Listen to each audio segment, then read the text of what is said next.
राधे राधे दोस्तों, करवा चौथ के 4 दिन बाद यानी कि कार्तिक माह की अष्टमी तिथि को अहोई अष्टमी का व्रत रखा जाता है। हिंदू धर्म में अहोई अष्टमी का व्रत बहुत महत्वपूर्ण माना जाता है। इस दिन महिलाएं अपनी संतान की लंबी उम्र और तरक्की के लिए व्रत रखती हैं। इस दिन महिलाएं निर्जला व्रत रखती हैं। उसके बाद तारों को अर्घ्य देने के बाद ही व्रत को खोलती हैं। इस दिन माँ पार्वती के अहोई स्वरूप की पूजा की जाती है। अहोई अष्टमी के दिन महिलाएं सुबह पूजा करने के साथ माता अहोई की कथा पढ़ती और सुनती हैं। मान्यता है कि जो भी महिलाएं विधि विधान से व्रत का पालन करती हैं, अहोई माता उनकी संतान को लंबी आयु और सफलता का वरदान देती हैं।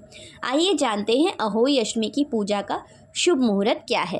पंचांग के अनुसार अहोई अष्टमी के दिन पूजा का शुभ मुहूर्त शाम 5:42 से लेकर शाम 6:59 तक रहेगा। इस दिन पूजा के लिए आपको कुल 1 घंटा 17 मिनट का समय मिलने वाला है। अहोई अष्टमी के दिन तारों को देखकर अर्घ्य देने का शुभ मुहूर्त शाम 6:06 पर होगा। इसके बाद माताएं तारों को अर्घ्य देकर व्रत खोल सकती हैं।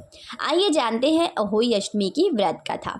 कथा के अनुसार एक नगर में एक साहूकार रहता था, जिसके 7 बेटे और 7 बहुएं थीं और एक बेटी भी थी, जिसका विवाह हो चुका था।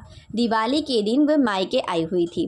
दिवाली के अवसर पर घर और आंगन को साफ सुथरा करने के लिए सातों बहुएं अपनी ननद के साथ जंगल में जाकर खदान में मिट्टी खोद रही थी।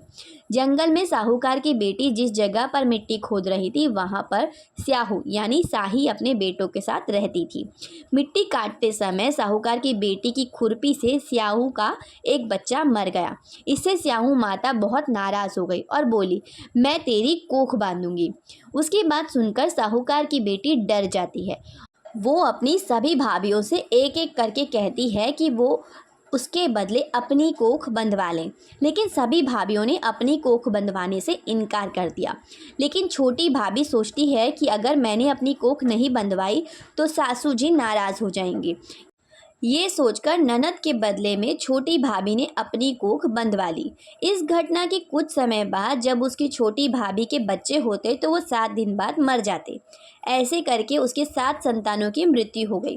तब उसने एक पंडित को पूरी बात बताई और उससे उपाय पूछा। तब पंडित ने कहा, तुम सुरही गाय की सेवा करो। सुरही गाय स्याऊ माता की सहेली है, वो तेरी कोख खुलवा देगी, तब तेरा बच्चा जिएगा। अब वो बहुत जल्दी उठकर चुपचाप सुरही गाय के नीचे साफ सफाई कर आती। सुरही गाय ने सोचा, रोज सुबह कौन मेरी सेवा कर रहा है, आज देखती हूँ। गौ माता खूब सवेरे उठकर देखती है कि साहूकार के बेटे की बहू उसके नीचे साफ सफाई कर रही है। गौ माता उससे कहती है, क्या मांगती है? तब साहूकार की बहू कहती है, हे गौ माता, स्याहू माता तुम्हारी सहेली है और उसने मेरी कोख बांध रखी है, सो मेरी कोख खुलवा दो। गौ माता ने कहा, अच्छा ठीक है। अब तो गौ माता समुद्र पार कर साहूकार की बहू को अपनी सहेली के पास लेकर चल पड़ी। रास्ते में दोनों थककर एक जगह आराम करते हुए सो गए। अचानक साहूकार की छोटी बहू की आंख खुली और वो देखती है कि सांप गरुड़ पंखनी के बच्चे को डसने जा रहा है। तभी वो सांप को मार देती है।